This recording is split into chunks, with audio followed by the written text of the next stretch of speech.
Welcome to the show, everybody. Learning for Love, Lessons for Life.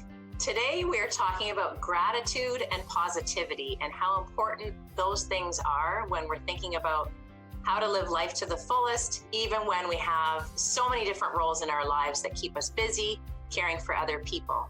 And today, I'm really thrilled to have two special guests with me, Amy Langhorn, who you're going to see later on. And first, we're going to start with Patricia Hatch, who is just going to warm your heart. So I would first like to welcome Patricia onto our show. And thank you so much, Patricia, for making the time for you and I to have this little chat between the two of us and the audience who's going to be watching. Thank you so much for this. I appreciate it, and I love talking with people. I know you do, and that's why I thought you'd be perfect for this. Plus, you are, to me, the epitome of gratitude and positivity. So I couldn't imagine doing this type of episode without you being a part of it. Thank you so much. So I wonder, just to start us off, if you could share a little bit about what life has looked like for you. And of course, this is a synopsis. I know it's very short and you've lived lots of years, but what I really want you to share is what life looked like. What was caregiving like in the sense of taking care of children? I also know you had a busy job that you were a part of. You also had parents who you loved very much. So my question is, how did you get through all of that, and what did that look like over the years? Everything was positive through the years, and this is what I tried to be in my whole life, is positive. And this is the best medicine for anybody that is watching, is to be happy and positive. And this is what I have done with my family all through the years. And I started off when I was a child at Bell Telephone at 14 years of age, and I worked and I met people. And in those days, you did. And that is how I became what I am today, very positive, because I dealt with a lot of people, had very negative opinions, and I had to deal with them. And even at 14, I tried, and this is it. And I learned from that my whole life. Patricia, do you think it was something that, do you think positivity and just the way of looking at things in such a positive light, is that something that's learned for you, or is that something that you just think was a natural attribute? I think I learned it when I was about 14. When I worked with people, I really learned that. And before that, I was just a kid, and I didn't even think about positivity or negativity. And I just learned this from dealing with people at an early age. And I have tried to be that way all my life. And I try to pass that on to my children as well. And this is the whole thing. I love to be positive and happy being that way. Yeah, that makes so much sense. And you know what just dawned on me now from you and I chatting and you stressing the fact that it was when you started that Bell job at the age of 14. I bet what you're getting at is that you learned so many lessons from people's complaints on how to communicate and have them come around to being okay and satisfied and comfortable with what you would share. It was almost, I don't know, it almost sounds like it was a bit of an art to figure out how to communicate with people to make sure that they felt good in the end. That's right. And this is the whole thing. When people were so negative at times on the phone and so on, I tried to be the opposite. And that is the most important thing to me, is to try to be a positive with everyone, always, and still to this day. Tell me about the beginning. I know that you have a bit of I think, routine when you get up or even throughout the day on how you see things. And I'd really love for you to share maybe even a little bit about, your thoughts and your perspectives on nature and just the outdoors and what that does for you. Yes. Will I say my little poem now, or shall I not? Sure, yeah, share it with Because us. I wake up every morning, and this is it. I wake up every morning, I look up at the sky. The birds are chirping and flying high. The squirrels are running on the fences, colorful flowers in the ground. I'm just so thankful to still be around. That's beautiful. And you made And that up that yourself? And this is the whole thing. I really do. That's the first thing I do. I get up, I get my clothes on, I get my bed made, and I look out at this beautiful nature. And I am so thankful to be alive. And it is so true. It is so true. Yeah. There is nothing in this world that makes me feel better. And I have a wonderful family that I am with, and a grandson that looks after me, who is a special person in my life. And it is just super every day Isn't just that to nice? be around nature and family. Family is so important to you, I can tell. Oh, it is so important.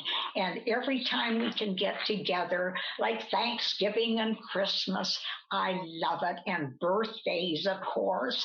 And I just had my first granddaughter married on Oh, the 8th of this month.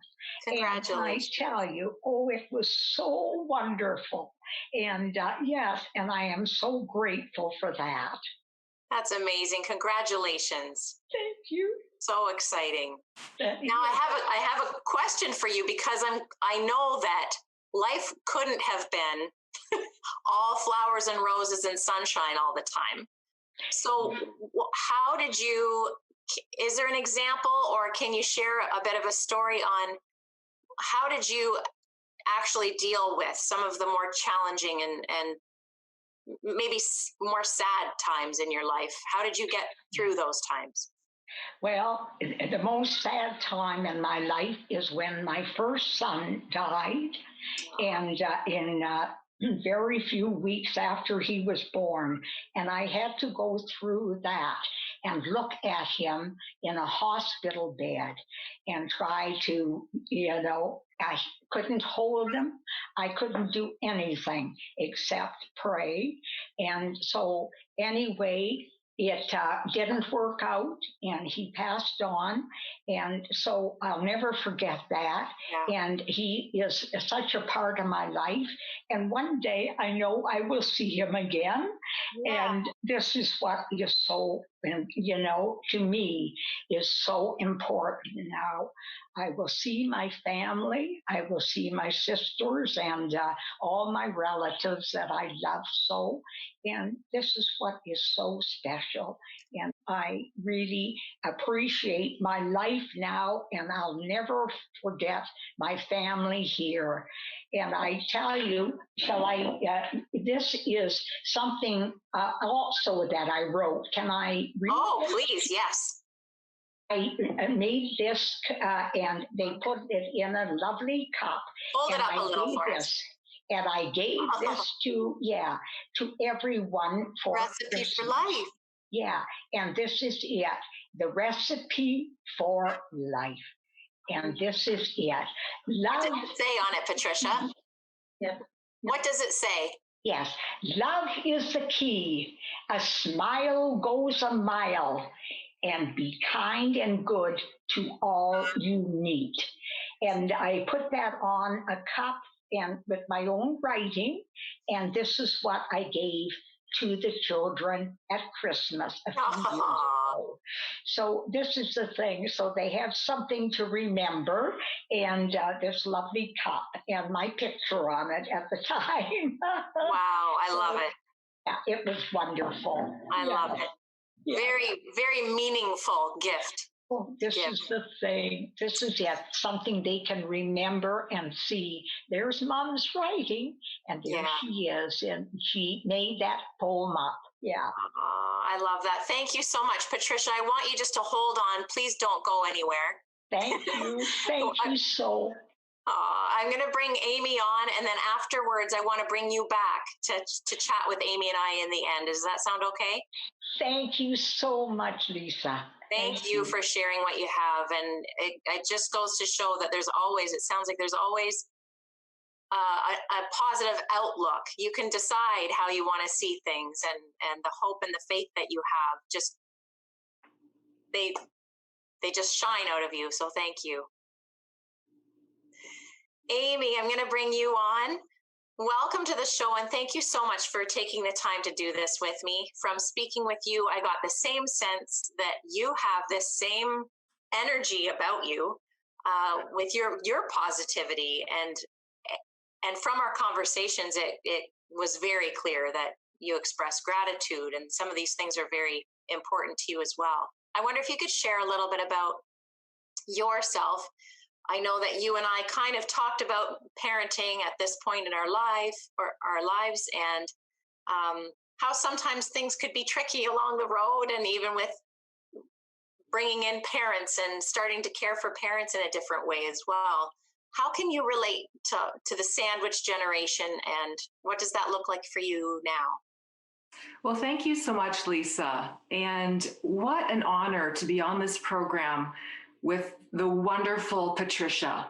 Just such an honor. I will get into my generational sandwich generation in a moment, but I am the London representative for Seniors for Seniors. I go around town with my lariat. I absolutely love and cherish working with seniors. And Patricia is just an example of the kindness and the joy and the wisdom, the lifelong wisdom that we in our generation and in our future generations can learn from seniors.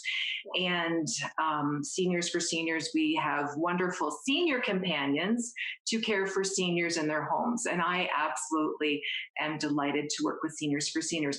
But being part of the sandwich generation, yes, Lisa, I am a Londoner. I love London. I have grown up myself in London.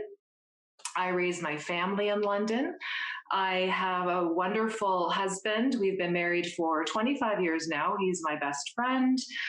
My daughter is going back to grade 8 elementary school. My son, who is going to be starting high school this year. And my parents are fabulous, and just love them so dearly. I'm the daughter that lives in London. My brother lives in Ottawa. My sister lives in Florida. I absolutely love spending time with my parents. They are getting on in years, and they do have some significant health concerns. So I really, provide a lot of emotional support for them. I obviously provide a lot of support physically, emotional, mentally, spiritually for my children and my family. And then I also work full time from home. And keeping positive is so important, as Patricia had mentioned, especially these times during this global pandemic. I have a few autoimmune issues personally. I do deal with chronic pain, and on a personal note, I have rheumatoid arthritis. I'll just be clear about that. It's a pretty, there's some significant chronic pain, and I was hobbling along this morning. I woke up. I'm on my medication, but my knee, I was like, whoa. So I was dealing with chronic pain, but also really, making the decision. My children have been home since March. And they've been doing some online learning. And I do have to give a shout out to the teachers at Thames Valley. They have done a phenomenal job. And I know they are working very diligently so that our children can return in a safe environment. So these are big concerns that parents are facing in London and all through Canada. Yeah. So what helps you then? You were mentioning even the pain that you were feeling this morning. And I know that you and I, when we talked, you had some examples of even the morning routines that you have. But what helps you get through some of the things like pain, as well as your caring roles? But I think what you're mentioning is really important to highlight, that it's not necessarily always about the caregiving roles. It's also what us ourselves are experiencing and how you're feeling. How do you keep kind of moving on, and what's helped you build resilience to manage in those tougher times? Absolutely. Like Patricia, I am an early riser, and the summer has been so fabulous. I get outdoors first thing in the morning with my cup of coffee. I have a gratitude journal. I've started that practice. I write down 3 things that I am thankful for, and they are specific things. And they could be from someone who I've met that week, or just something that I felt emotionally, or really just being thankful for a nice meal with my children. Mm. So I have a gratitude journal. I also am deeply a spiritual person. I really do pray every morning. I read a wonderful devotional devotion every morning. I really get into my scripture. But I don't read volumes. I really just focus on one phrase, one comment, and I really do meditate on that comment. But also, I really take in my surroundings. The first thing that I notice when I step outside is the warmth of the summer sun. I love gardens. I love to be grounded in my garden. I listen to the beautiful birds. We have some beautiful trees in our backyard, so that we have a family of cardinals that have nested in our magnolia at the back door. And I really just listen to the birds singing, and I take a moment just to breathe that in. Mm. And dealing with my chronic pain issues, I learned from my rheumatologist, motion is lotion. So I do walk sometimes in the morning. I walk sometimes in the evening, gentle walking. But we are really blessed to have a backyard pool, and I get into that pool sometimes in the morning, but I always end up in that pool around 10 o'clock at night, right before bed, just to get my joints moving.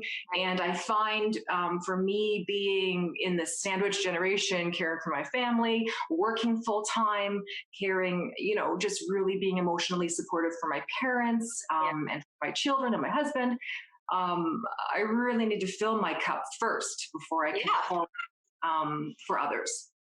Absolutely. That's hard to do sometimes. And I think it's hard for people to remember. And you hear those, you know, is it metaphors or analogies that being on an airplane, you're supposed to put your own mask on first, right? To give yourself the air that you need in order to save the other person if something was to happen. But yeah, it's so important that we take care of ourselves first, so that we do have that energy and ability to care for other people. Absolutely. Self-care has to be number one. Yeah. Because I have responsibilities for being the main care provider for other people. Yeah. And also in my role with Seniors for Seniors as well. I am all focused on care providing. And I've really got to fill my cup up before I can share with others. Yeah. Absolutely. Super important. What do you notice about, do you know any of the benefits? Have you come across any of the benefits, either professionally or personally speaking, from optimism, cultivating optimism or expressing gratitude, even in your work role? Absolutely. Especially during this time of pandemic, I find that when I'm out in the community with being a representative for Seniors, when I'm working with our companions that help seniors in need. Well, first of all, I say I have to learn so much from our companions. They are seniors and they are so kind. So I really do take a lot from our companions as well. I learn from their kindness and the love that they really do have for their clients that they're working with, for the seniors that they're working with. But I find, going out into the community, just during, I don't want to dwell on the pandemic, but we are in this crisis situation. I really do have to have a light, have to have a bright light. I have to have peace. I have to have joy so that I can share it with others, because I find I really want within my heart to share that joy with others, and to really impart kindness, and to really brighten up someone else's day. And I would like for people that I meet in the community to say, wow, when I've met Amy Langhorn, she's brought me joy and she's improved my day. And that really is my goal. Yeah, that's a good point. Good point for sure. Thank you so much, Amy. I think that's a good place for us to just pause for a moment and bring Patricia back on to join us. Both of you ladies, I think, have really explained what's so important about positivity and gratitude today. And I want to, first of all, Patricia, I want to bring it back to you, because Amy, I just want to be clear. I don't want us to mix up anything when it comes to Patricia. She is not a morning person, at least not these days. Okay. So Patricia, I don't know if you want to explain a little bit more about that.